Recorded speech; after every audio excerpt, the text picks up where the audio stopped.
illustration. Lisod pa kayo illustration. So, munang I really think of a way nga makita rin yung this man. So, last year, isa na itong camera. Kinsa yun, nandun ako last year sa economics. You remember, isa na camera na, akong balin-bal niya. So now I try to make better ways to present it to class.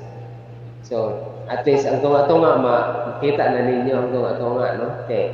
Ang solusyon dere mo tabok na speakers, di na niyo makita ang kuan. So. Okay, class. Are you there? Can you hear me now, class? Yes, sir. Okay, sige. Open your cameras before we start. We will document our class this afternoon.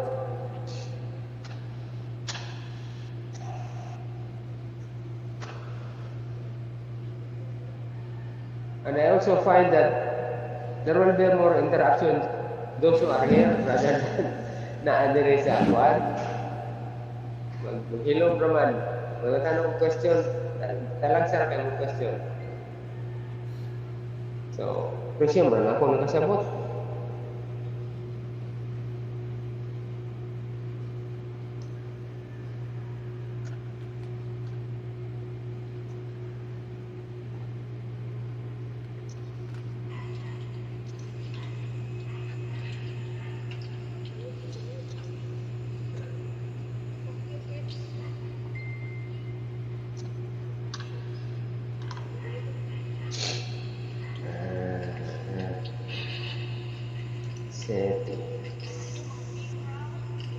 Setting video.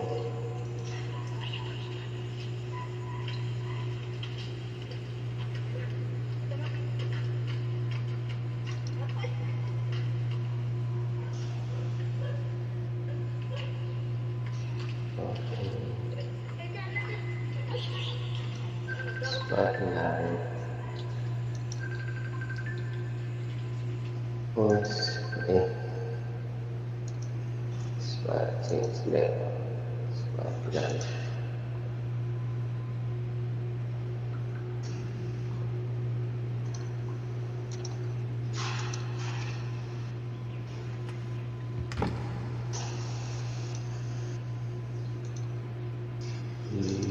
Video.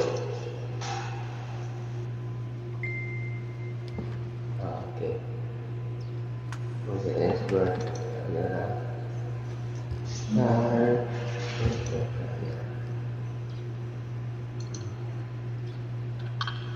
Okay.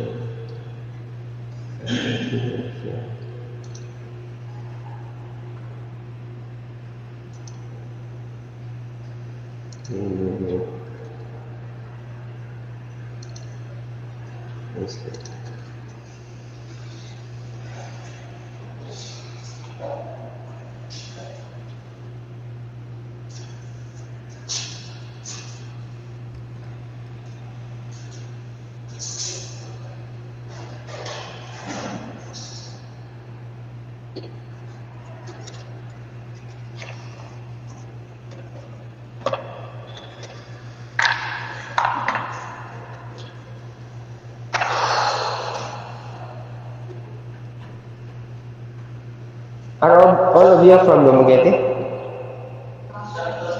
Huh? Bakong imo? Huh? But you are staying in a boarding house here. Yeah. Okay. It's more fun. It's more convenient. Sige. Wala naman tayo kung tingali.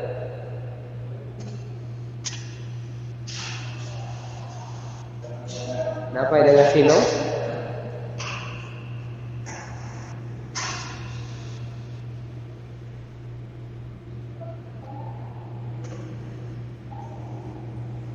Basig na, wala ka tungtol ba?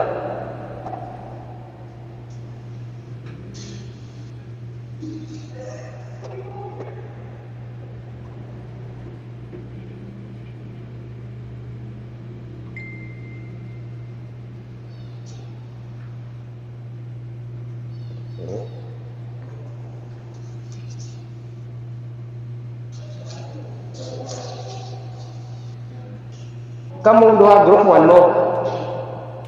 Ikaw group 2 man ka, di ba? Last time. Group 1 ka? Sete.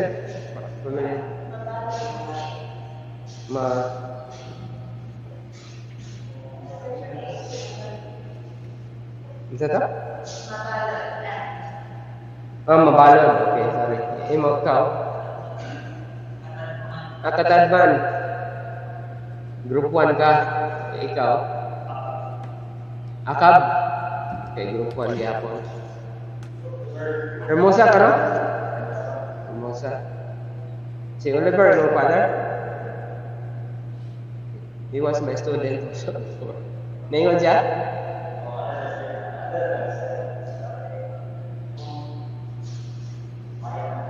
Sa electrical engineering, sa electrical machines. Kinsa pa ilain? Kini? Kinsa to? Group 2. Kinsa to? Pili na?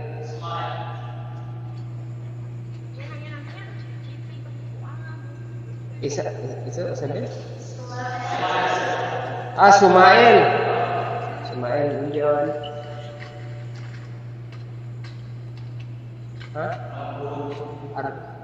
Group 1 ka? Agbon. Okay. I have a problem with my hearing, especially when ikaw po siya niya. Probably part of aging ko na nga sa hindi lang yung klaro. I hope maklaro ninyo ako tingog. Okay.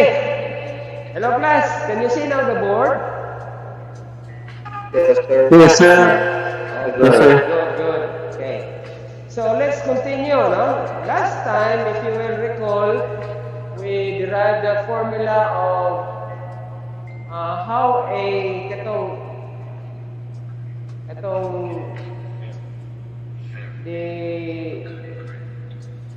the shaft with shearing and bending loads. Now, if you will recall, the formula ato was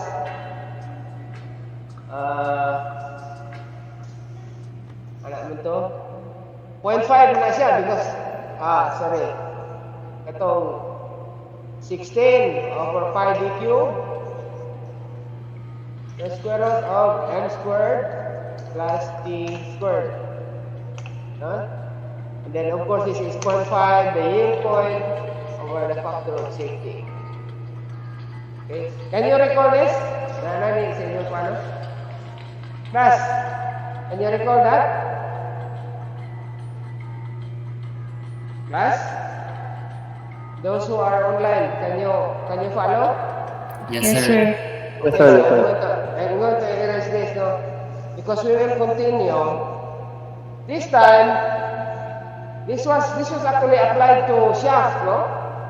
When the shaft has a twisting or a torsional load, and there is also a flexure load, and that is the formula. Now, what happened if the load is, if you will recall, that condition was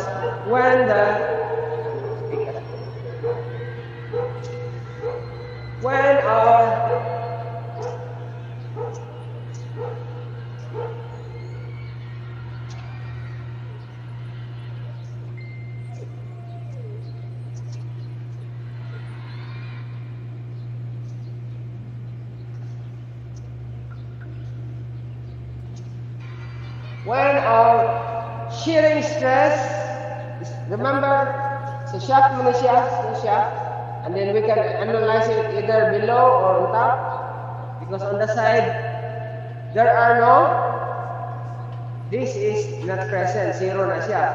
And the only additional stress aside from the shearing due to twisting was that transverse shear stress. And if you combine that, that is insignificant when it is on top or at the bottom. So that's why we analyze it when your element is on top or at the bottom. Only in one condition. What happens if your element is now moving? Because in this condition, our element is either on top or bottom, but not moving, steady. What's the topic at all? I don't remember what was the topic. To add that formula,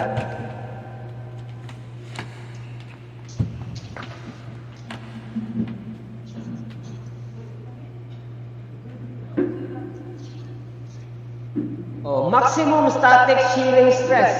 That was the title, maximum static shearing stress. Maximum static shearing stress. And then why shearing? Because we are going to use the maximum shear stress theory. So from the maximum shear stress theory, we got this one, 0.5 yield point over the factor of safety is equals to 16 over pi d cubed square root of m squared plus t squared. Or you can also, if you place the 16 over pi d cubed inside, it becomes these stresses, no? Meaning twisting and shearing and normal stresses. But this is maximum static shearing stress. Now this one is actually called the working stress. No? It's some working stress.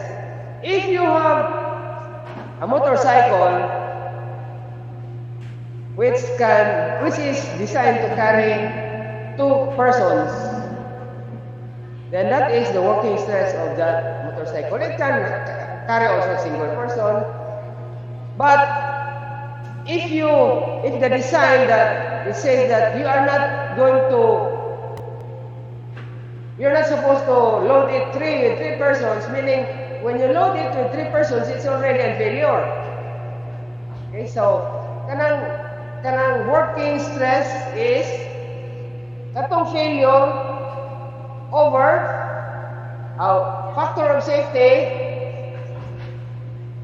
is katong ni-fail na siya over the working stress. In other words, working stress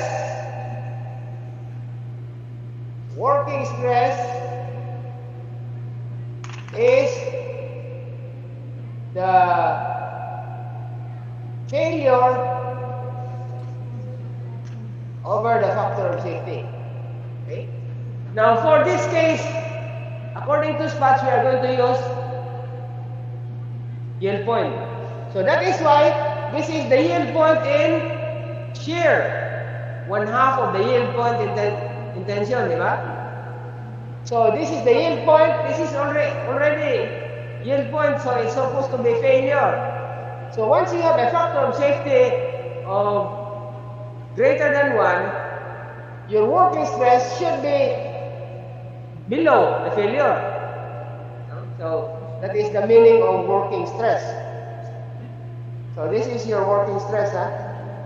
So that introduces us to our next topic, which is what happened when the shearing stress is fluctuating. Meaning, I go back to the other board. Meaning, your element is now moving from top to side to bottom because your shaft is now rotating. Tuyok na siya. So of course, what will happen is that your stresses involved will now be also reversing. Okay? Now, if you try to recall,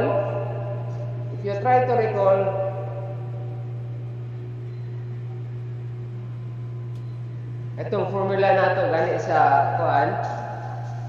Ito nga nga formula. 1 over the factor of safety is equals to average over ultimate plus K range over endurance. You can recall this formula. Okay? If you recall this formula, this is now the formula applicable for fluctuating. Now you will notice that this is composed of two. One component is for the steady, average over ultimate, and then another component is for the range of fluctuating. So, what I want is, I want the working stress. So, a working stress is, you just make your failure, stress and failure the ultimate. So, what I'm going to do is, I'm going to multiply this by ultimate, and also multiply this by ultimate, then cancel this siya. Ultimate, no? So this is now the working stress when your stress is fluctuating. It has, again, a steady component and a fluctuating component. Okay, so working stress na siya. That is why, diretso na ko dire. This is your working stress when your fluctuating, load is fluctuating. For the maximum shear stress theory. Okay? So, in other words, if you look at your element, you have a average component and a range component, plus and minus, plus and minus. Also for the shearing, plus and minus, plus and minus. In certain cases, it could only be fluctuating and reversing component, wala average. Or it could also be only average without range. But this formula applies to any situation. That is why this is a more general formula. So your working stress for the normal stress would be average, which is the steady component or the average component, and then the reversing component is K ultimate over endurance. And for your shearing stress, it is average K ultimate over endurance. You will notice na I subscript ang K sa shearing because sometimes they are not the same, no? This one is for normal stress and this one is for torsion. Diba na may, if you try to recall atong mga stress concentration factor, whether it is bending or whether it is twisting, so you follow. So, but in most cases, they just make it the same. Okay, so if we do that, you will notice that atong 1 over the factor of safety, yield point over factor of safety is 16 over pi d cube m squared plus squared. So this one is steady. So static. Now when it is fluctuating, we just replace this with this one. No? Kaya anak mo tato. If you try to recall, over 2 squared plus squared. And then this is the one. And this one. However, when we simplify, you will notice 16 pi d cube. If we simplify this, it will become 16 over pi d cube. So the pattern is simple. In fact, this is a more general formula. Why? Because let us say you know what is moment and what is torque. On a shaft, rotating shaft, no? How much is the moment and how much is the torque on a rotating shaft? So, you look at an element in the rotating shaft. If the moment on the element is steady and no component is fluctuating, reversing, so you only use this. Zero na siya. And also for the torque. Now, in cases like itong element na to nga gatuyok siya, no? Nasa sa top, nasa sa side, then nasa sa bottom, tuyok. This is a rotating siya. What is the element experiencing? What kind of stress is the element experiencing when you rotate it?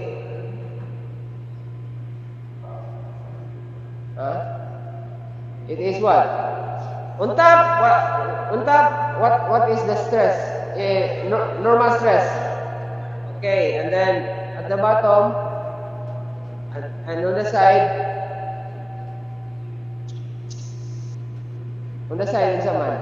in terms of normal stress, okay, zero. So from tension, from compression, tension, like that. And then there is no average because you have the same magnitude here and here. So if you look at this formula, it is only this one. Only this part. No? Only this part without this one. Because there is no average. What is the average of this and that? Because these two are the same in magnitude. Zero. Okay? Unless you add another element here, so that your element will be, instead of this as tensile, compressive, tensile, there's another compressive component, so that what will happen here is, instead of this as the zero as the average, it will be somewhere here maybe, because your compressive component will now be longer. Okay? And this is, most cases, shafts, especially transmission shafts, do not have this axial load. We call it axial load. A good example for shaft carrying axial load are those that are propelling something, no, with rotation, like a ship, no, kanang sa barko. The propeller shaft, of course, is pushing the ship. It's pushing the ship. So it also has a axial component aside from turning the shaft, but it also pushes the ship. So iya pong itulod, so ang imong shaft will also have a load axially.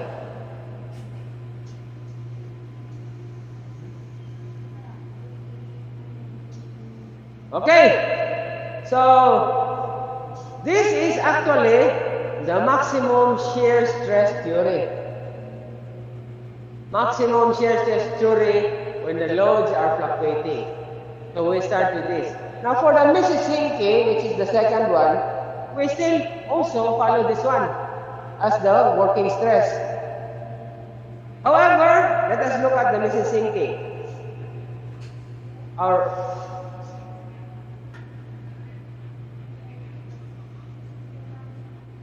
Ako balik na lang ko dito, ha. Our element is this one. So this is our element. You have sigma x, no sigma y, and tau xy. So for the Mississippi, what will happen to the Mississippi? According to Mississippi, maximum normal stress due to distortion energy squared is equal to sigma x, sigma xy.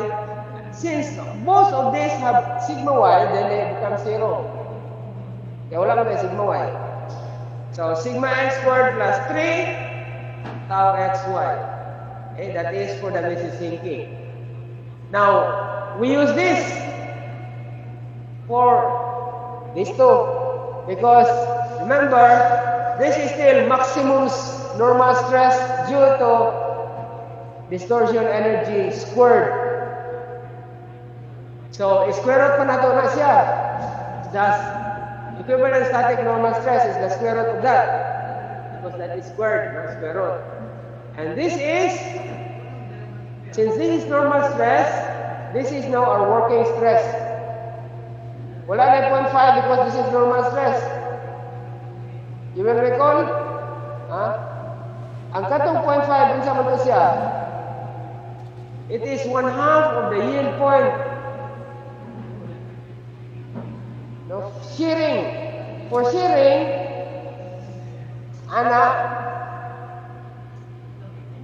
is 0.5 of ana.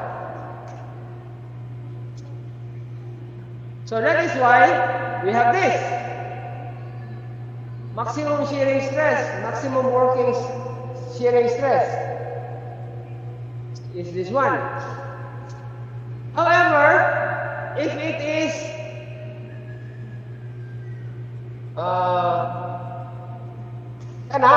normal stress, kana na siya.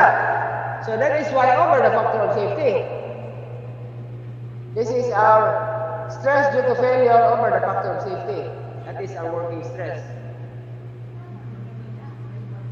So it is equals to this one. And then we replace this with our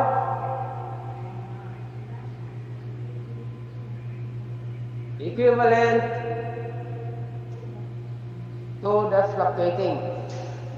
So kani siya becomes now average plus K ultimate over K ultimate over endurance, okay? Sigma, no? Sigma average plus K ultimate over endurance sigma range. Basta kay average o range na siya. Nara ang range din eh. Sorry, wala na akong mabutang yung range ni. Naani range ha? Naani range. Sorry.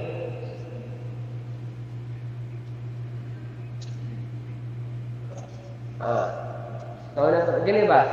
No, sorry.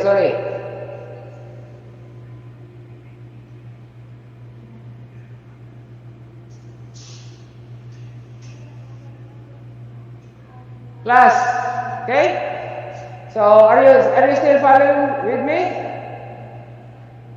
So instead of for the Mrs-Hinkie's theory, it looks very similar to the maximum shear stress theory except for the 3. And there is no, what will happen here is if you try to simplify this, you also insert katong pi, make this into moment and make this into torque. Katong moment is equals to a torque is 16T over pi d cube, di ba? Nya ang pi is 32 over pi d cube. You insert that to this one, you will have this 32 na siya because of this trick. 16 on the one. If you try to recall, 16 over pi d cube. So very familiar. Kapit na gamay ang diferensya. Mrs-Hinkie's nasa F175. Na 32 na. 32 over pi d cube. Okay. So these are the different theories that are being used in shaft design. First is the maximum shear stress theory. Next is the Mrs-Hinkie's theory, and the third is the ASME code. ASME actually is a Society of Mechanical Engineers of the US, no? American Society of Mechanical Engineers, and they have already a guideline, like a code. They already have like a code wherein they already summarize everything. Now, for their method of method of designing commercial shafting, it is very similar to the maximum shear stress theory. According to the ASME code, your maximum shear stress, maximum working shear stress is yield point over the factor of safety. Our yield point is 0.5 yield point in tension. For yield point in shear man siya, over factor of safety is equals to, you will notice, this is actually sorry, naman ito. That's correct. Supposed to be a constant over 2 sigma squared, okay? And then a constant for torsion. This is for moment. Or if you want it, you will notice it is very similar to the maximum shear stress theory, 16 over pi d cube. Ginawa ni. Kani siya, gili na siya og moment of torque. But this moment and torque are actually being corrected. So ang correction ani, whether it is reversing or average, is found on a table. Okay? So these are shock and fatigue factors, kining CM and CP, for bending and moment. It is found in, for those who do not have, because you cannot see what I am share screening. I'm going to share screen to you what are the values of the constants CM and CT. Okay? This constant CM and CT, CM is for shock and fatigue factor for moment, and CT is shock and fatigue factor for torque. This is found in table 3-1, page 157.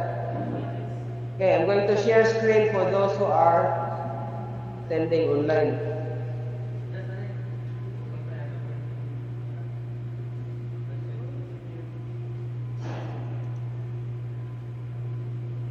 Do you see now the table? Class? Class? Yes, sir. Yes, sir. Okay. So, the CM value here and the CT value here depends on what is the nature of the loading. When your shaft is stationary and the load is gradually applied, you will have 1 and 1 for CM and CT. For suddenly applied load, but stationary meaning it is not rotating, then your CM will be 1.5 to 2 and your CT is 1.5 to 2 also. Now for rotating shafts, it is gradually applied or steadily applied.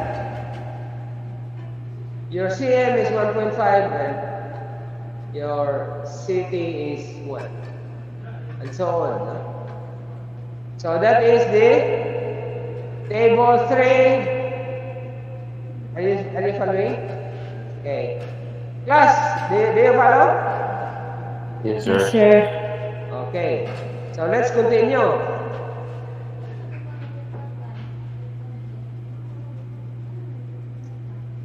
So those are the values for this table, found in this table. Okay, let's go directly to an example. We are going to find the diameter using the ASME code. Remember, we have 3. Pwede tag, we will use the maximum shear stress, we will use the Mrs. Sinki's theory, or we will use the ASME code. According to this problem,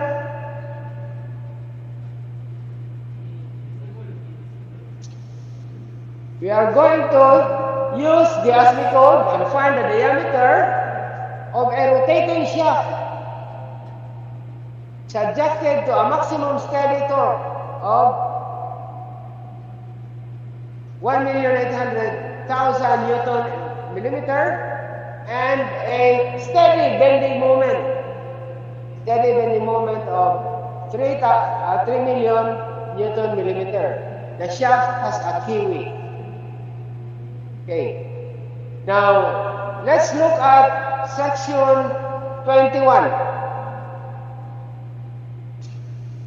So again, I'm going to share Nadia, no? Section 21 in your, what I have given you, but I'm going to share it on the class.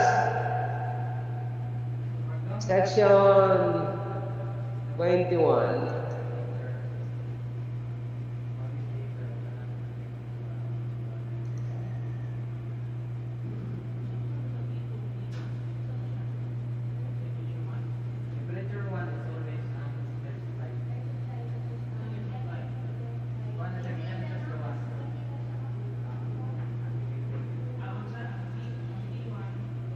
This is section 21, material used for shafting.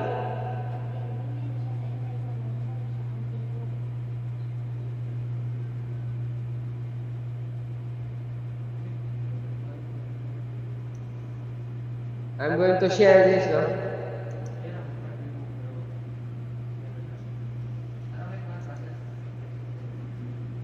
Can you see it now, class? Yes, sir. Okay. Can you highlight it? And you will notice that this is for material used for shafting. Now, the highlighted portion is for ASME code. According to the ASME code, B17C 1927. So this is already very old.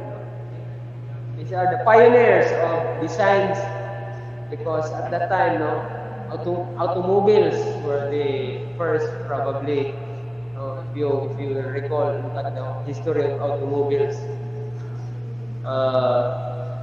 Ford is one of the first, no, automobiles, and of course they made up their own society. As just like here in the Philippines, we also have PSME, no?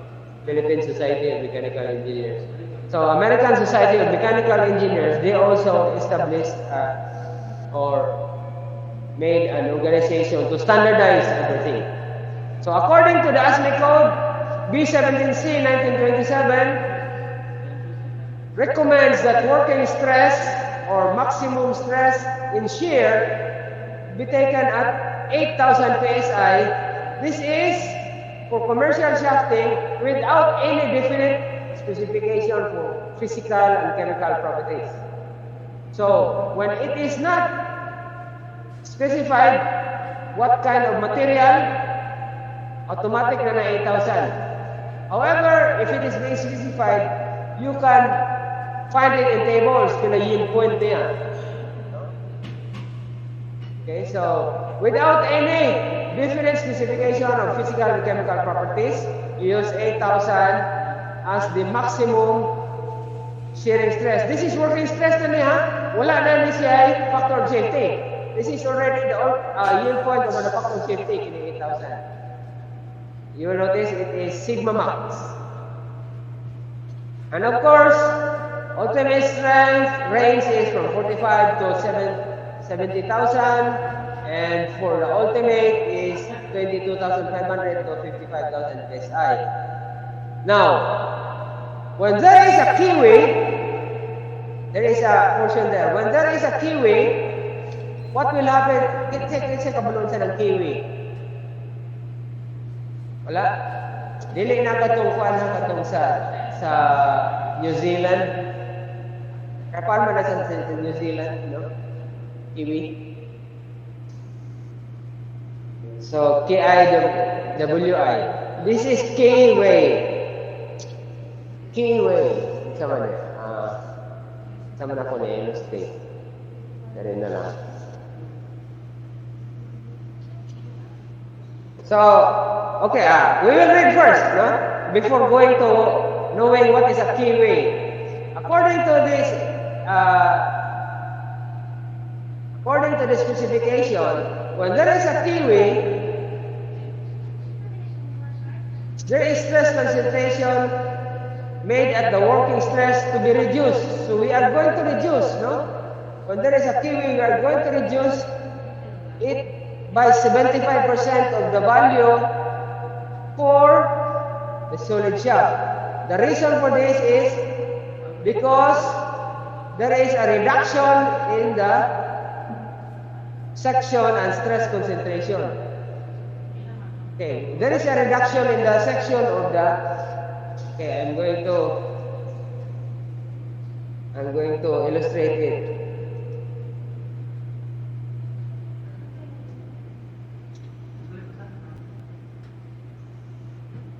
If you have a shaft,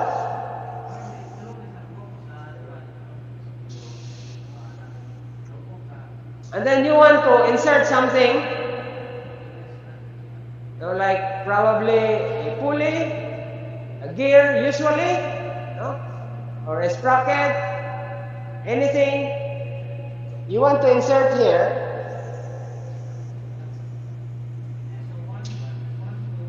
you make a hole, and then what will happen? If the shaft will turn, of course you have to turn your whatever is this, no? Whether it's a gear, it is a pulley, or if it's a sprocket, it has to turn with the shaft because that is what you intend it to be. Now, if you just insert it, magandang na siya. Slutan na nimo, tutuyokon, pahutan na nimo, no? Some would use a set screw. A screw nga yung ikuan diha. But the conventional way of doing it is we place something like this. Unsay tawag ani?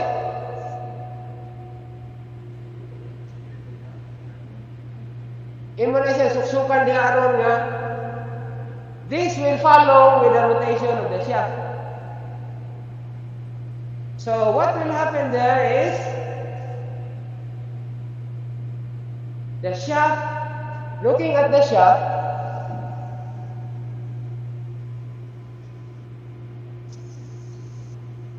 it will now be something like this.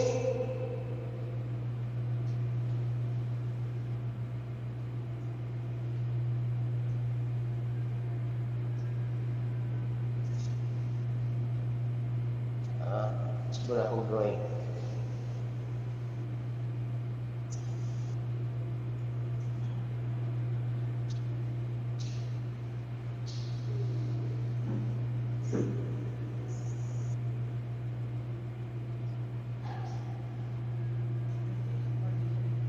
Of course, this one, no? Can you visualize this? Naana siya ay pahak niya because you want to insert what is known as the key. So, you have reduced the section of the shaft, and there is already a stress concentration because of the abrupt change of the cross-section. So that is why that 75% is for that consideration. So, ang imong kwan is 75%, only 75% of what it is supposed to be when it is solid. When it is solid. Class, do you get my illustration? Class, do you get my illustration? Yes, sir. Okay na.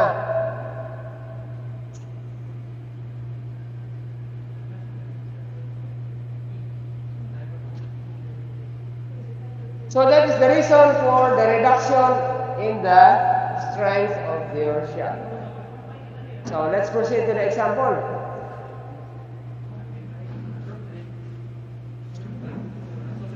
So according to section 21, there is no mention of material for shafting. There is no yield point given. So meaning we are going to use the generic, which is 8,000. No specification of chemical or physical properties.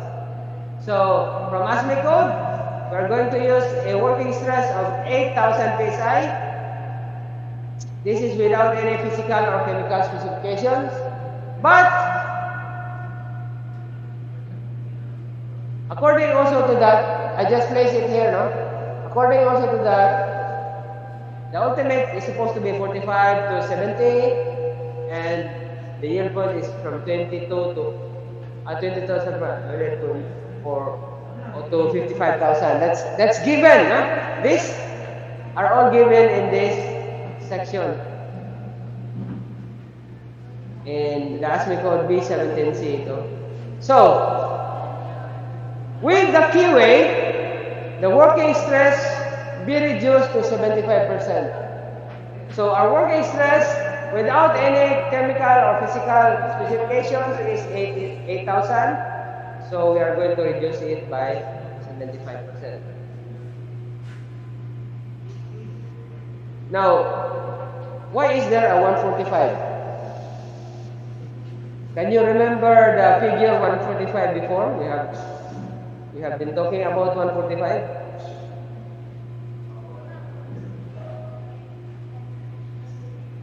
Okay. In fact, ato itong i-compute, no? 101.325 and 14.696. So, you will notice that the 8,000 is in PSI, and our units here are actually in SI. PSI man English man itong kwan. So we have to change this English into the metric SI units. So that is the purpose for this. So if it was only in English, so 0.75 times 8,000 ra. That will be PSI. But convert it into megapascals, then you will have to divide it by 145. So we will get 41.37931 megapascals. This is your now working stress after considering the kiwi, and the shaft has no physical or chemical specification. So once you have that, you are going to use the ASME code. Look for the constants, Cm and Ct. So let's go back. According to this, rotating shaft, maximum steady torque. Rotating shaft, maximum steady torque, and steady bending moment. Okay? So I'm going to go back again to the table. So, rotating shaft, steady torque, and steady bending moment.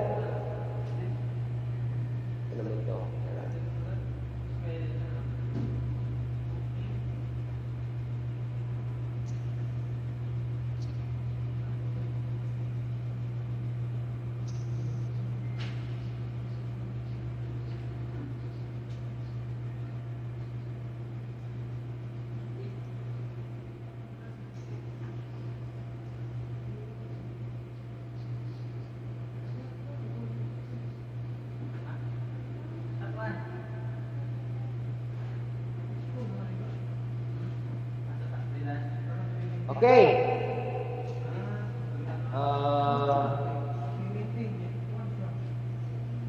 I'm going to share this.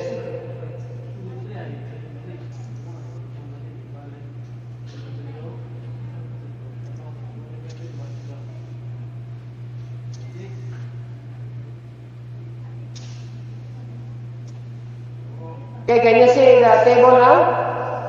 Constant Yes, velocity sir. code. Okay. Rotating shaft and steady torque and bending moment. So it should, CM should be what? So it should be under rotating shaft, huh? Under rotating shaft, under this one.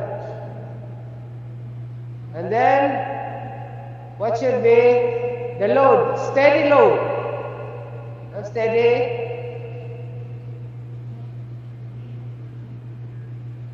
Load. Steady bending moment and steady torque. So how much is our CM? 1.5. Okay, our CT is 1.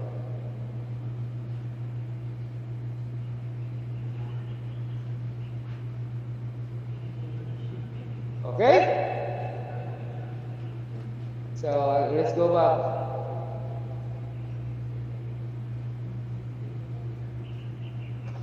So our CM is 1.5 and our CT is 1.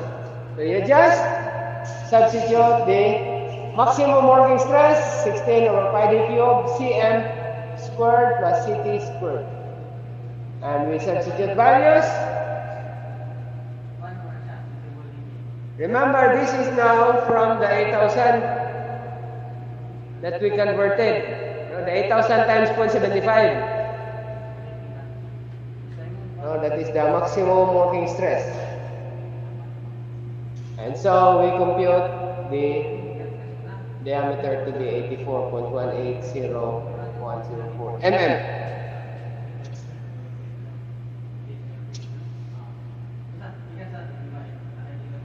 Okay.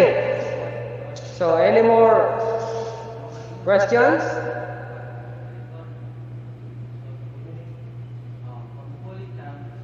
Wala na?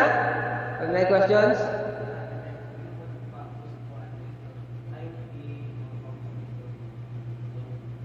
So if none, the next meeting we will have examples for the other two.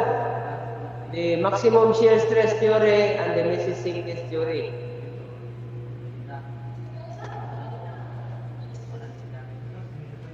Again? This one. These two are actually for the material. With this, you use 8,000. When the range are, because later in the next example, we will have a material. We will use the ASME code where the material is given, the yield point is given. So we will not use 8,000. Now the 8,000 is the maximum shearing working stress when your material has a range of ultimate of from 45 to 70 and your yield point is from 22 to 5. Because there are no other specifications. No? So if for example you are going to use the ASME code and then you find it that this belongs, that it belongs to this range, the ultimate and the yield point, so you can use 8,000.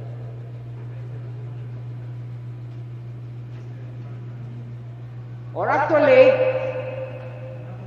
if the yield point is given, you just use the yield point. Remember, according to ASME code here, if the yield point is given, then you just use that. 0.5 yield point over the factor of safety. However, if no specifications, you use 8,000. And then, if there's a QE, reduction of only 75% of the solid.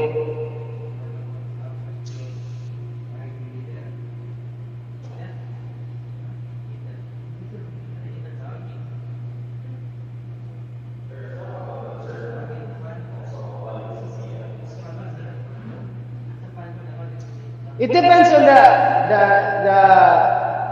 the way of the shaft. Whether it's you look at the table. If it is not rotating, then you have a value of different values of CM and CT. If it is rotating, you also have different values of when the load is applied steadily or when the load is applied up.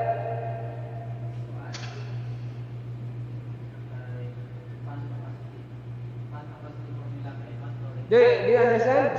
That is the Ano siya? So for example, if the load is if the shaft is stationary, so it belongs to the first classification, stationary. Ngayon, suddenly applied load or gradually applied load, then you have a CM and a CT. Now, if it is suddenly applied, it's up to you to decide. If you are the designer, no? It's up to you to decide how sudden, because it is arranged, no? Whether it is very sudden, then you'll have to. Okay, something like that. You will notice only the steady load is a fixed value. But when it is minor and heavier shafts and so on, no? It is already arranged. Namo anita na? Does everybody have idea? Okay, any more questions?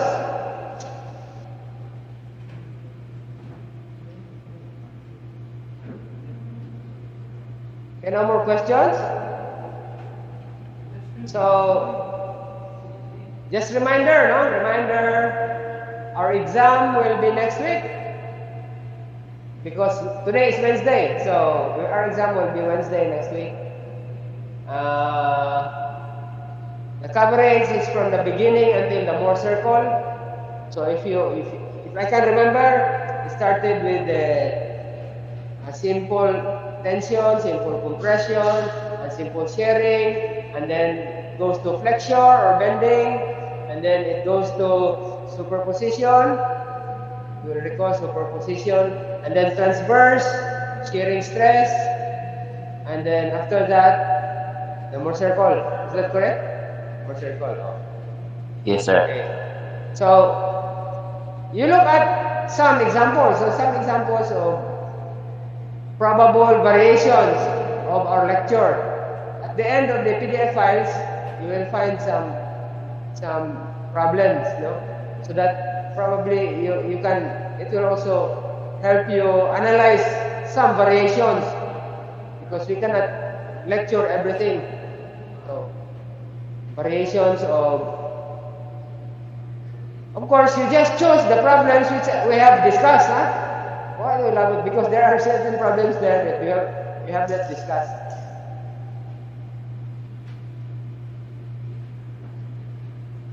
Okay, a reminder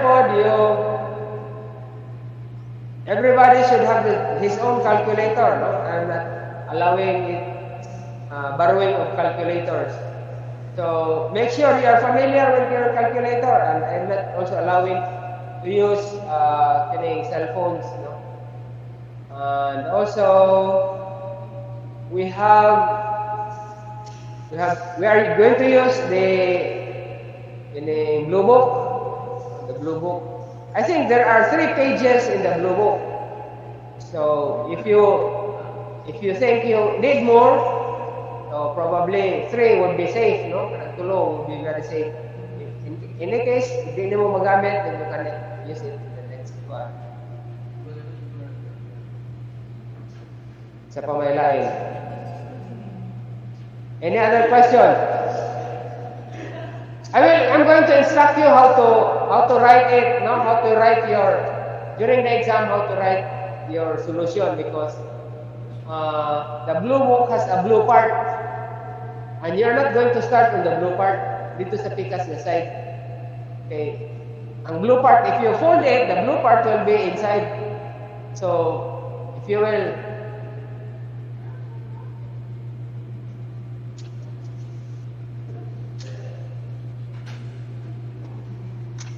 let me see. Let me say na blue book. Ready na? Ready?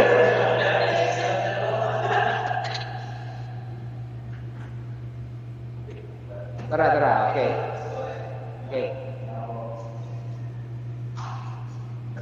Ready na ni? Duha na kabuk iya. Kulang isa na lang. Class, can you see me, class?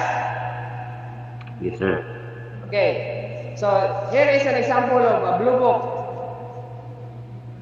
Thanks to your classmate here who has a blue book.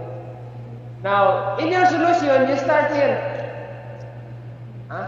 So your number 1 should be here. And then only write on one side. Kay libog kayo ng both sides yung sulatan, no? Napay mga araw-araw na kuan, asa paingon, continue, page, whatever. Okay, so you write only on one side. So you start, you can fold it and then probably you can use both, no? Depending on your handwriting, no? So you can use one column, then the other column, and then continue on the other next page. So when you fold it, ayaw na ipagawas itong blue. Dire na. Because I'm going to give you a questionnaire. So, for example, this is the questionnaire. Your name will be here. I'm going to print your name here. So, your sitting arrangement is according to where your questionnaire is. So, and then you're going to submit it this way. So, I'm going to see the names. You can also write your name here, no? Just for if you don't have wara kay lingaw, ganahan ra magsulat-sulat. Well, of course, it's also a safeguard, no? It's also a safeguard because probably you will insist na ako lagi na sir, ako ngalan sir.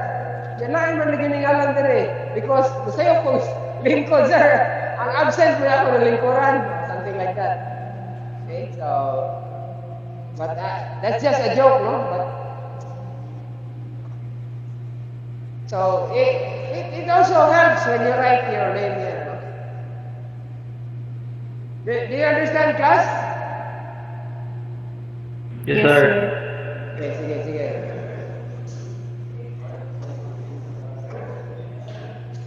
Thank you. So, wala na tayo question? Class, wala na? Yes, sir. By group job po ng pag-take sa exam, sir. Dili na. Dungan na tanan. Sorry. That's a good question. All of you will take the exam at the same time for both groups. 2 hours. Usually, I have 3 to 4 problems. So usually, you allot 30 minutes for each problem.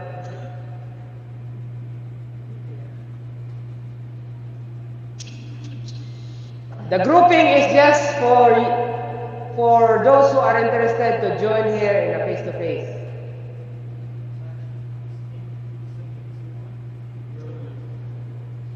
Any more other questions?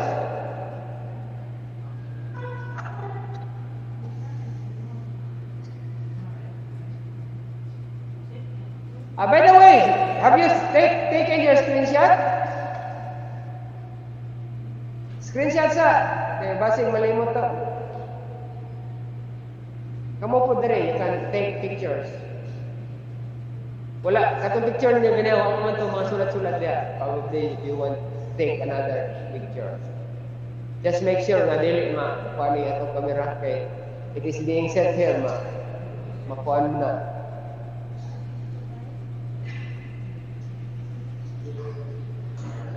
Are you done with your screenshot of the first board, class? Yes, sir. Okay. The next board.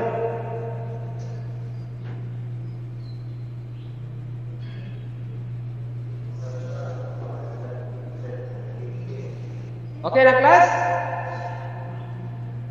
Yes, sir. Okay na. So, I'm going to again ask you to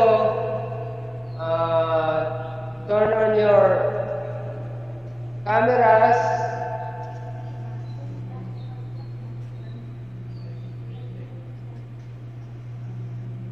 So that we can document our class. Inyo na na. Napagalit direct sa gano'n.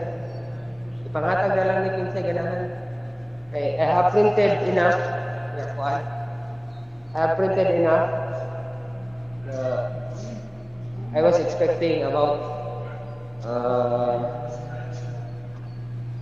ilan to? 14 na going to bukas 7 na pa. Sige, okay. Class, turn on your cameras, please. Turn on your cameras.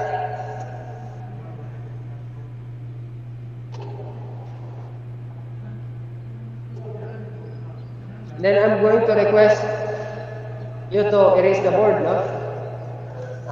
Please erase the board niya. Kanang limpyo hagod na way puti-puti kaya ron. Limpyo at because magsulat na po ko. Make sure na tandog ang camera.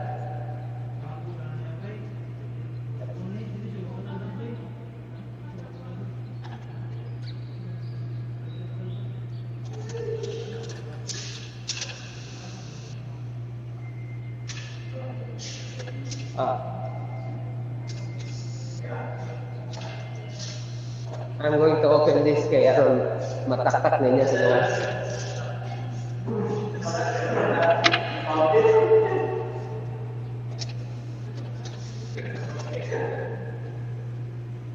Ato sa gawas idas ninyo ana na sa bungo.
Okay, class, so we're done.